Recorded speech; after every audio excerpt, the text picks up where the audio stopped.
সুপ্রিয় বন্ধুরা, আমরা যখন খৈয়াছড়া ট্রেইলে দ্বিতীয় স্টেজ থেকে উপর দিকে ওঠার চেষ্টা করছিলাম, কিছু দূর ওঠার পরে আবার এইভাবে নামতে হয়। হ্যাঁ, রবি হাত তুলছে। খুবই দুর্গম রাস্তা, আপনারা দেখতে পাচ্ছেন। পিচ্ছিল এবং কর্দমাক্ত পাথর এবং গাছের শিকড় আমাদেরকে সাহায্য করছে এবং দড়িটা ধরে ধরে আস্তে আস্তে আস্তে আস্তে নিচে নামতে হচ্ছে। খুবই দুর্গম হলেও এতটাই মোহময় দৃশ্য যে খৈয়াছড়াতে আপনি যখন অষ্টম, নবম এবং সর্বশেষ 13তম স্টেপে উঠতে পারবেন, সেটা আপনার জীবনের একটা বড় সফলতার অংশ হবে।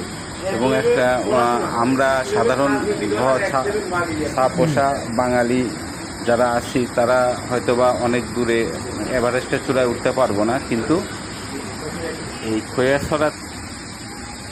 খৈয়াছড়াতে গিয়ে যদি আমরা ট্রেনটা ভ্রমণ করতে পারি, তাহলে এভারেস্টের চূড়ার একটা অংশ জয় করার মতো আনন্দ নিশ্চয়ই আমরা পাবো। ধন্যবাদ।